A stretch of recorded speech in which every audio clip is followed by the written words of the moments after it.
राधे राधे, जय श्री कृष्णा। तो सवाल है कि अच्छे लोगों के साथ हमेशा बुरा क्यों होता है। भागवत गीता में श्री कृष्ण ने अर्जुन को जवाब दिया है। श्री कृष्ण ने अर्जुन को जवाब देते हुए समझाया है कि लोगों के उनके कर्मों का फल सदैव मिलता है। गीता सार में कहा गया है, आपने देखा होगा कि जो लोग अच्छे कर्म करते हैं वो निराश रहते हैं और जो बुरे कर्म करते हैं वो खुशी से जीवन व्यतीत करते हैं। अच्छे कर्म करने वाले परेशान होते हैं कि उन्हें ही इतनी परीक्षा क्यों देनी पड़ रही है, जबकि जो अधर्म की राह में हैं वो खुश हैं और ज़िंदगी का आनंद उठा रहे हैं, लुत्फ़ उठा रहे हैं।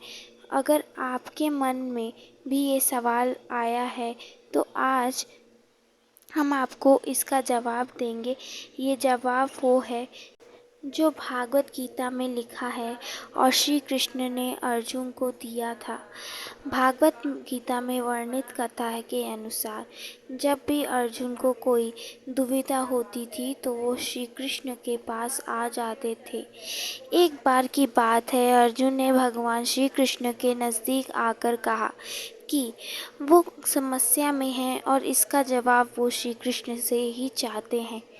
श्री कृष्ण ने कहा, क्या सवाल है पार्थ? अर्जुन ने कहा, मुझे ये जानना है कि आखिर अच्छे लोगों के साथ ही बुरा क्यों होता है, वहीं पे बुरे लोग खुशहाली से अपना जीवन व्यतीत करते हैं।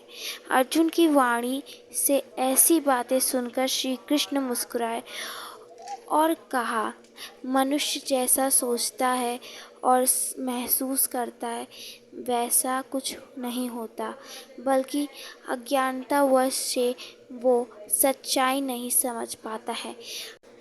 अर्जुन उनकी ये बात समझ नहीं पाए। इसके बाद श्री कृष्ण ने अर्जुन से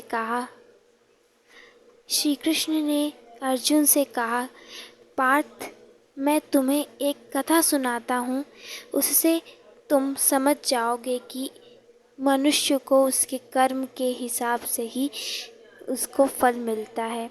कथा शुरू होती है, श्री कृष्ण कहते हैं, एक नगर में दो पुरुष रहा करते थे। एक पुरुष व्यापारी था जिसके जीवन में धर्म की बहुत महत्वता थी। वो प्रतिदिन पूजा पाठ किया करता था, उसका पूजा पाठ में यकीन था। वो हर रोज़ मंदिर जाता था, दान धर्म में भी करता था और हर भगवान की पूजा करता था। वही दूसरा पुरुष बिल्कुल विपरीत था। वो हर रोज़ मंदिर तो जाता था लेकिन पूजा पाठ नहीं करने, बल्कि मंदिर के बाहर से जूते चप्पल चुराने। उसे दान और धर्म से कोई लेना देना नहीं था।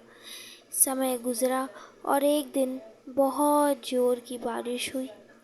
इस वजह से मंदिर में पुजारी के अलावा कोई नहीं था। ये बात जब दूसरे पुरुष को पता चली तो उसने कहा कि ये सही मौका है मंदिर का धन चुराने का।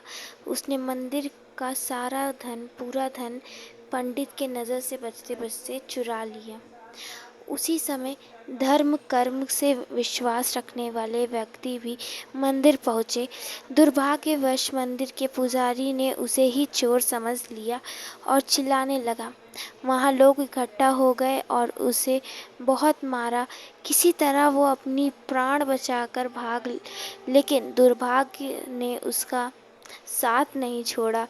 मंदिर के बाहर वो एक बैल के द्वारा घायल हुआ। फिर वो व्यापारी ऐसी दशा में घर जाने लगा तो उसकी भेंट उसी पुरुष से हुई जिसने मंदिर से धन चुराया था। उसने कहा, आज तो मेरी किस्मत चमक गई। एक साथ इतने धन को देखकर उसे बहुत बुरा लगा और उसने अपने घर से भगवान की सारी तस्वीरें निकाल दी। कुछ सालों बाद उन पुरुषों की मृत्यु हो गई। मृत्यु के पश्चात जब दोनों पुरुष यमराज की सभा में पहुँचे और भले पुरुष ने दूसरे व्यक्ति को देखा तो उसे गुस्सा आया। उसने क्रोध में आकर यमराज से पूछा कि मैं तो भला अच्छा मनुष्य था, मैं दान पुण्य करता था, तब भी मुझे अपने मनुष्य जीवन में इतना अपमान और दर्द की ही मिला है, और इस व्यक्ति को धन से भरी पोटली मिली। ऐसे भेदभाव क्यों? यमराज ने कहा, पुत्र, तुम गलत समझ रहे हो। जिस दिन तुम्हें बैल ने घायल किया था, उस दिन तुम्हारी धरती पर आखिरी दिन था, परंतु तुम्हारे अच्छे कर्मों की वजह से तुम्हारी मृत्यु टल गई, जो कि सिर्फ एक छोटी सी चोट में बदल गई। तुम इस दुष्ट व्यक्ति के बारे में जानना चाहते हो? दरअसल इसके भाग्य में राजगद्दी थी, लेकिन इसके कुकर्मों और अधर्म की वजह से वो सिर्फ एक छोटी सी धन की पोटली में बदल गई। कथा के अंत होने के बाद श्री कृष्ण ने अर्जुन से कहते हैं कि पार्थ, क्या अब तुम्हें तुम्हारे सवाल का उत्तर मिल गया? ऐसा सोचना कि भगवान तुम्हारे कर्मों को नज़रअंदाज कर रहा है, ये बिल्कुल भी सत्य नहीं है। भगवान हमें कब क्या किस रूप में दे रहा है मनुष्य को समझ नहीं आता, मगर आप अच्छे कर्म करते रहेंगे, भगवान की कृपा हमेशा बनी रहेगी। इसलिए अपने अच्छे कर्मों को बदलना नहीं चाहिए, क्योंकि उसका फल हमें इसी जीवन में मिलता है।